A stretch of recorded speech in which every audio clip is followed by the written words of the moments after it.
Hello and welcome to the Speaking Habit Podcast. I'm Anna. And I'm Ben. So glad you're here with us today. So, if you're new here, welcome. This podcast is basically just Ben and me having a real natural conversation in English.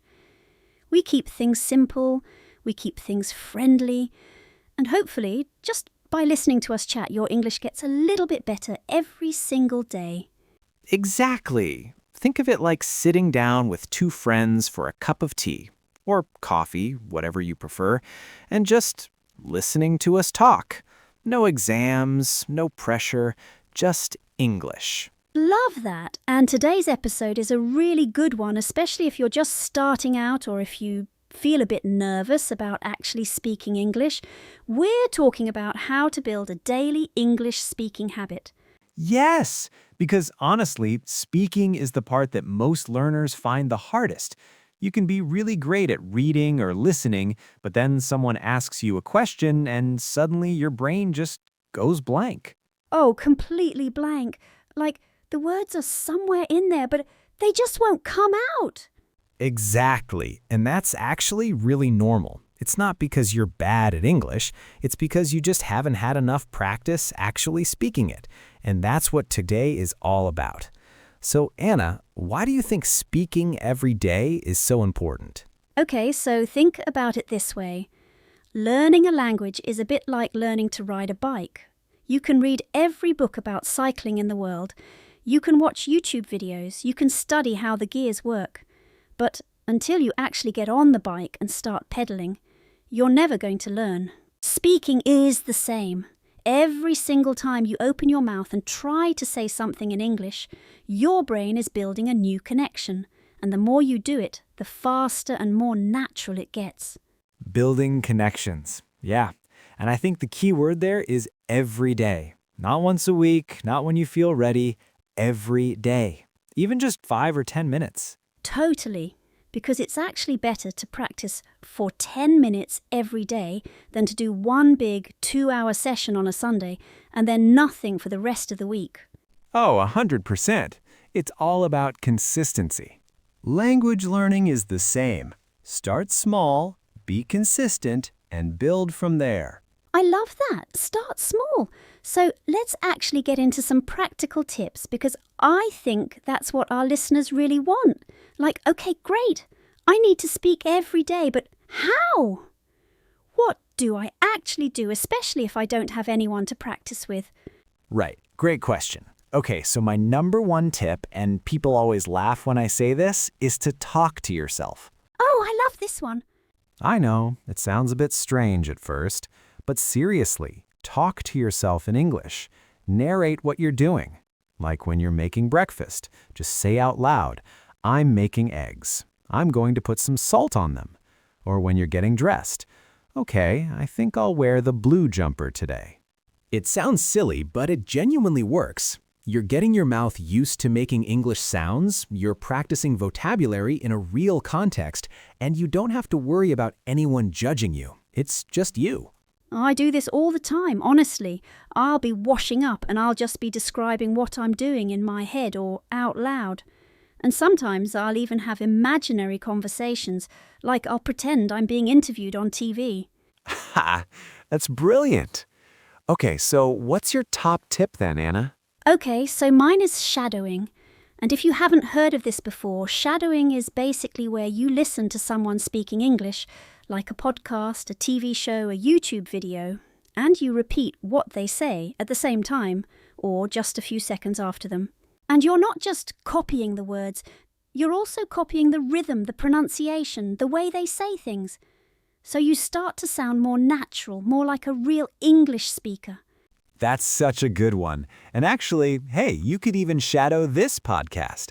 Like, just listen to us and then repeat what we say. Oh, that's a great idea. We try to speak clearly and not too fast for exactly that reason. So, yeah, use us as your shadowing material. Okay, so another big one, and this is maybe a bit more social, is finding a language partner. Someone else who is also learning English, or maybe a native speaker who wants to learn your language. And you just chat, online, in person, whatever works for you. Yeah, I think There's something really powerful about having a real person to speak with. Because you want to communicate with them. It feels real, it feels meaningful, so your brain actually tries harder. Totally. That's exactly right. And don't worry if your English isn't perfect when you start. The other person is probably just as nervous as you are. That's the beauty of language exchange. You're both learning. Yeah, exactly. Nobody expects you to be perfect. Okay, what about watching TV shows or films in English? Because I feel like a lot of people do this already, but maybe aren't using it as actively as they could be. Oh, yes, so watching English shows is great for your listening, obviously, but you can take it a step further, like watch with English subtitles, not subtitles in your own language, English subtitles. And then, when a character says something you like, pause it and say it out loud yourself. Try to copy the tone, the emotion. Are they happy? Are they angry? Are they being sarcastic? You'll pick up so much natural language this way. Okay, I also want to talk about something that I think stops a lot of people before they even start, and that's the fear of making mistakes. Oh yes, this is such a big one. So many learners tell me they don't want to speak because they're scared of saying something wrong, or sounding funny, or not being understood. And I completely get it. That fear is real. But here's the thing. Mistakes are not the enemy. Mistakes are literally how you learn. Every single mistake is your brain going, "Oh, okay, that wasn't right. Let me try again." That's progress. Totally. And honestly, most people, especially native speakers, are not judging you. When someone is speaking to you in your second or third language, most people think, wow, that's impressive. They're actually rooting for you. They really are. Nobody is sitting there with a red pen ready to mark your grammar. They just want to have a conversation with you. Yes, no red pens here. And, I was thinking, it's not just about the speaking itself, right? It's also about building the habit, like actually making it part of your routine so it feels as normal as brushing your teeth. Yes, habit building. Such a good point.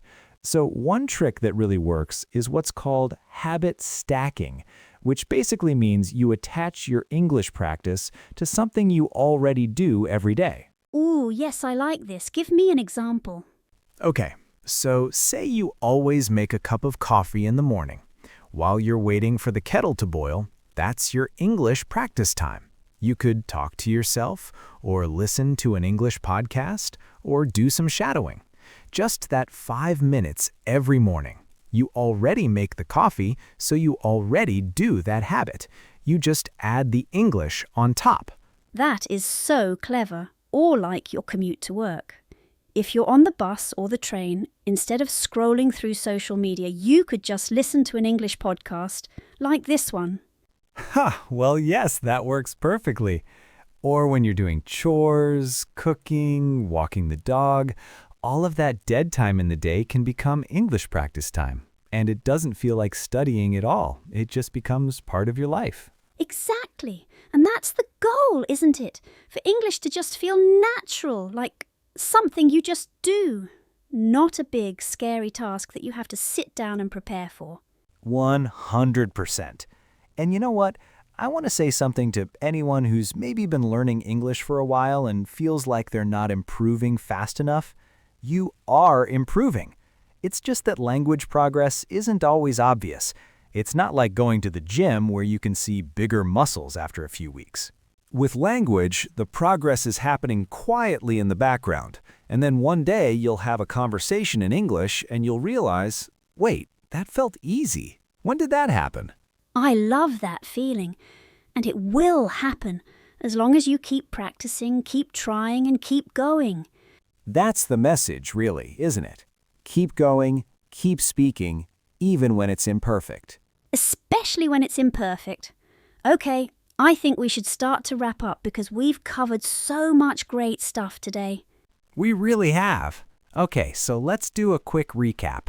The big message today was speak English every day, even for just a few minutes. It doesn't have to be perfect. It doesn't have to be with another person. Just speak. And we gave you some great ways to do that. talking to yourself, shadowing, finding a language partner, watching English shows actively, and using habit stacking to make practice part of your daily routine. So here's a little challenge for you. Before our next episode, try just one of those tips. Pick one, whichever feels easiest for you, and do it every day this week. Just one, and see how you feel by the end of it. I love that challenge, and if you want to share how it goes, you can tell us in the comments below. We'd absolutely love to hear from you. We really do read every single message. We do. Okay. Thank you so much for listening to the Speaking Habit podcast. It genuinely means a lot to us that you're here spending your time with us and working on your English. You're doing something really great for yourself. You really are. We'll be back very soon with another episode, another chat, and more everyday English for you. So make sure you like this video and subscribe to our channel so you don't miss it. Until next time, keep speaking, keep practicing, and be kind to yourself along the way. Goodbye, everyone. Goodbye.